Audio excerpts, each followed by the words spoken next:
I've got to say, Elica Lebon, who is an Iranian-American activist and an attorney, I believe, she is so not just eloquent in explaining what's really happening with Iran, explaining the threat, but also her assessment of what's going to happen, what needs to happen, I think is really spot on.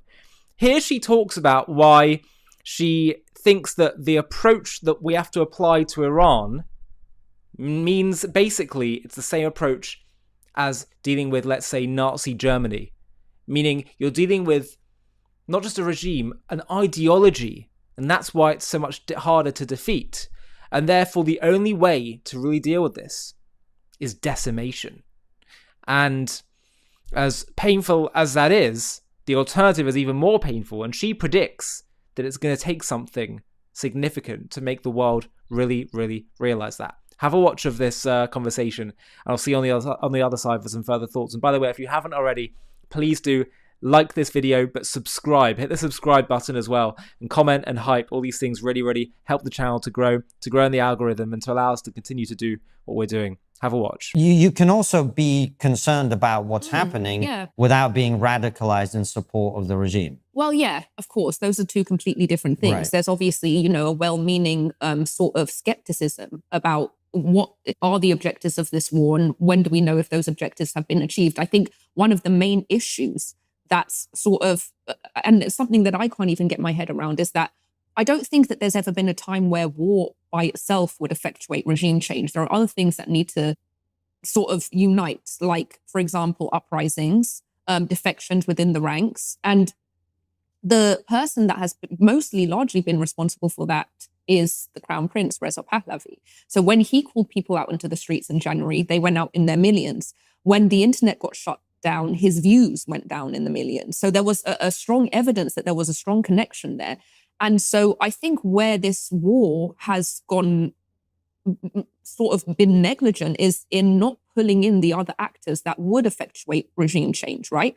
Also, Reza Pahlavi, I think there's, I can't say the numbers for sure, but I think there's like 150,000 people within the ranks that are looking to defect to him. And so... What are you basing that on? How do we know that? His team says that. How do we know?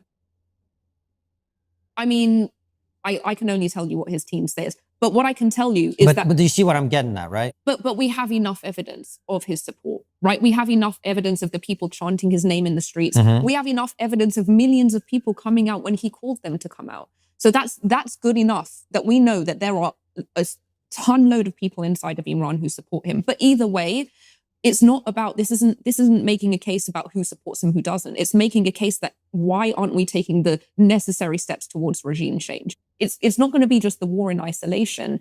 It's going to be the war does what the war needs to do. Then Reza Pahlavi calls the people into the streets. The regime is significantly weakened. There's been defection within the ranks, and then the regime falls. So I think it's almost like we're doing step one, but if we're not going to do step 2 and 3, then what's the point? I mean, that's a fair point. And when we interviewed Ted Cruz, he talked about arming the protesters. But I'll be honest with you, Elica, you know, I feel about the war in Ukraine very much the way you feel about Iran. It's personal to me. I have family involved and whatever.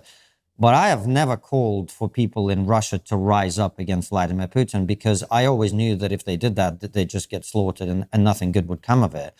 And you know, I was on Diary of a CEO a couple of months back, and when this whole conversation about Iran was starting, I think the protests were just happening. And I was kind of saying at the time, I'm really not certain that calling people into the streets is going to create a positive outcome here. And I'm worried that I mean, the way things are going now, I don't see this working. Well, I mean, it really speaks to the brutality of the regime, right? It's because, like, when you think about 1979, when there were these uprisings in Iran, and the Shah he left because he was like, I don't want this type of bloodshed of what it would take to sustain this regime, right? And so now that is the situation. This regime is so brutal that there really is no length, no ends that it would go to not suppress the uprisings. But at the same time, it's like, they're going to die anyway, right? So that's the way that they look at it. They look at it like they have nothing left to live for. Everybody in Iran has been affected by this regime now. Somebody's parents has been hanged. Somebody's children have been shot.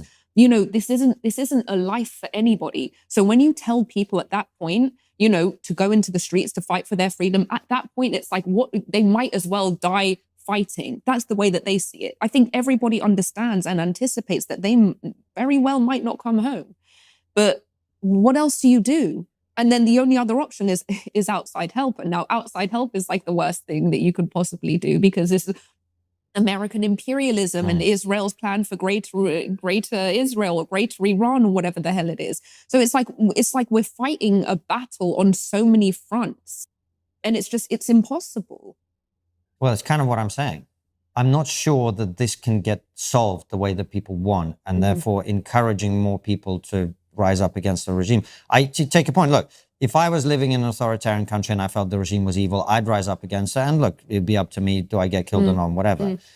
But from outside, I'm worried that the administration and others have called for people to rise up only for them to be killed for nothing. But I think that they're killed for nothing if everything isn't locked in place, right? I think if you have the war, which is, decapitating the regime, if you have protesters who are coordinated in rising up, if they are armed, if there are defections, because that point of defection almost always happens where it seems that the instability is at a tipping point, that it could go one way or the other. And then there's personal stakes. There's personal stakes where it's like, okay, this is going this way, so I'm going to... This how it's always been with regime change, right? And we even saw with Syria, like it was 11 days. Everybody said, oh, this brutal regime, decades-long Assad regime, there's no way that this is coming down. But somehow it did. I think the mistake... after a brutal civil war that lasted God knows how long and killed hundreds of thousands of people. Right, but do we want that for Iran? No, but that when it came down, it was in 11 days. But you had to have the civil war first. Yeah, I mean we've basically had the worst of it, as far as I'm concerned. I think what doesn't make sense is to half-ass these things. That's what I think doesn't make sense. I don't think it makes sense to have a war and to not be sort of collaborating with people like Reza Pahlavi, or, collaborating in ways that can help make the protests successful. Maybe if it involves arming, I don't know, something that involves defection. I just think that this needs to be covered in much more broad way for it to work. And also, look, nobody's ever really been honest about what it takes to turn a country that is authoritarian to a country which is a liberal Western-style democracy. For example, take Venezuela. My family have been involved in protests time and time and time again, going out on the streets, demonstrating. But what we have in Venezuela is something called the colectivos, and they're essentially Chavez's or the regime's armed thugs, and they suppress. In order for you to gain freedom, you need to get rid of all the colectivos. In the Iranian case, it's the IRGC. Yeah. And I think what this really speaks to is how much ideology can really destroy nations, right? So you talk about socialist dictatorships, Islamist dictatorships. In either case, these are people who are convinced to the death of them that their ideology is the right ideology, even in the face of contradictory evidence, right? With socialism, I mean, it's the worst ideology in human history, basically the deadliest ideology in human history. And you see that these people are so totalized in their worldview that they are willing to live and die to maintain that system. It's the same with Islamism, right? I think, to push back on what you're saying, Elica, I think Islamism is actually far worse. So I take what happened in Venezuela with Delcy Rodriguez. Now, people talk about regime change, but Delcy was an integral part of Maduro's government. But, you talk about socialism and all the rest of it. She's not that ideological, because she was happy to kick him to the curb and become leader herself, because what she's really interested in is power and status and the money. Whereas you look at, some of the lads in charge of Iran, they're pretty... They really believe. They're true believers. They are true believers. Yeah. They are true believers. And that's why, and it really, to me, speaks to how much, and I guess this is why I have such a hard time now in the world that we're in, where radicalization is happening, because it's like, I know the story of the other end of that so well, right? Once that radicalization is entrenched, you can't push back on them. There's nothing you can do, because in their minds, they have this story, right? This is my fight. this is my fight and God wants me to fight this and to defeat the bad people, to bring the good things to the world. And it's like, you see what you're bringing to the world. You see this is just death and destruction. Oh, but they're martyrs. They're martyrs for a greater cause. There's always some way to spin it in your mind. And so it's just, that's really what we're looking at. We're looking at an ideology that refuses to leave Iran. And it's like, how do you kill an ideology? Well, if you look at history, the only way of doing it, if you look at Japan or Germany, is to essentially decimate the country, bring it to its knees, and then have a process of de-radicalization like we did with Germany. And that's why I'm worried about this conflict, Elica, because we're not going to do that, right? And no one's advocating for that. And that means, you know, some of the conversations we've had while we've been here, it's likely that you end up in a trap where you're not prepared to do the actual thing that you need to do because it's terrible. Like what we did to Germany and Japan was awful. You don't want to do that to Iran. Right. But that means you don't have a way of achieving your objectives. Yeah. You don't have a way of getting rid of the nuclear material. They've taken it, they've dispersed it. We don't know where it is. You're not going to get it with airstrikes. And now also the other thing is they've got control over the, you know, a hell of a lot of oil, gas, fertilizer, helium, etc. And there are a lot of people are now saying, actually, they've got all the trump cards. I mean, I don't know. I feel like they've had all the cards for the past 47 years. I just wonder where this goes. Do you know what I mean? Like at some point, this regime has to fall. But when is it going to fall? Well, it can't last forever. Why? Nothing lasts forever. Okay, sure. Even the British Empire didn't last forever. Oh, I'm very sad now. and that pretty much owned the whole world. But you see what I'm saying, though? Like, it could last another 50 years. I think the way that these regimes typically end themselves is because, I mean, we just have to remember that these people aren't really exactly in their right minds. They're not reasonable people. And so when you think of like Hitler, for example, right? He was not reasonable. He was drunk on power. Eventually he was killing the Jews and nobody really did anything. Nobody cared, Holocaust, whatever. Finally, when he invades Poland, people are like, oh, this is a real threat. And then so comes the war. I think the thing about actors like this, like the regime, is that they won't stop. They won't stop with the, you know, the October 7th and the massacres and the sort of, you know, imperialism out into the Middle East that draws these forever wars. They won't stop. And so my thing is that one of these days they're going to do something that's the last straw. They've already done something that's the last straw, according to the United States. It's just that this last straw wasn't enough to go all the way.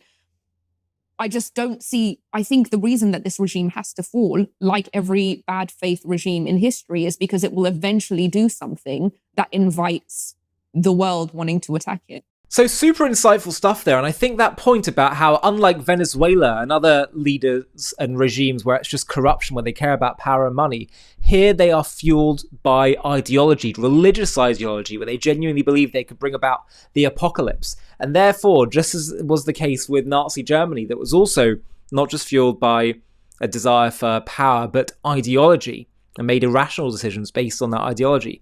Therefore, the only way to deal with it is to decimate the regime. Now, right now, we're trying to cripple it, but decimation, well, I don't know, because they still are there.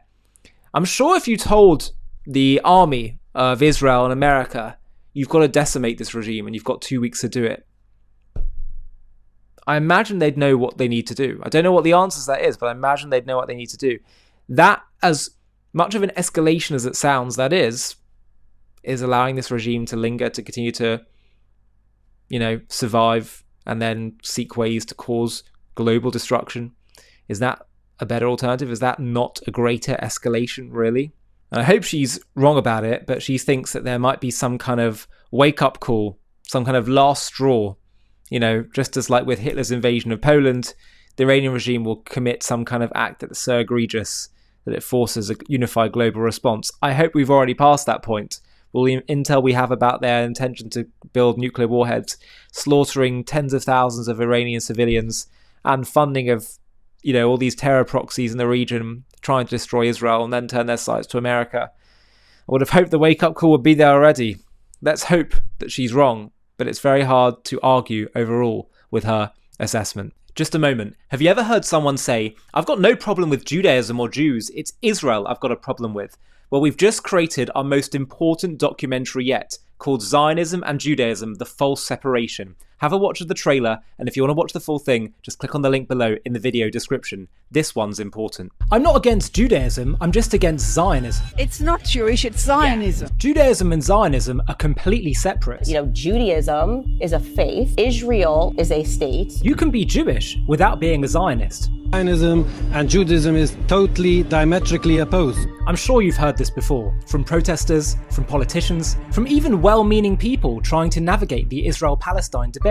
But I'm here to tell you that this separation is complete nonsense. It's a comfortable lie. The kind of lie that sounds intelligent but collapses the moment you actually open this book, the Torah, the Bible, and study Judaism on its own terms. In this JTV Plus documentary, we're going to tackle this myth head on. We'll actually look inside the Torah and see how in the very first book, Genesis, there's no mention of law or religion. It's all centered on the promise of a specific land to a specific nation. We'll trace how Judaism, not modern politics, but Judaism itself, is structured around one obsessive, relentless, undeniable claim: the land of Israel belongs to the Jews. We'll reveal why the building of a nation in the land of Israel is an indispensable part of the project of Judaism. Why Judaism is not a religion, it's the divine project of a nation in a land. We'll discover how the Torah preemptively answered the colonization accusation that wouldn't fully materialize for another 3,000 years. We'll explore why, if the land is so central, Jews had to spend thousands of years in global exile.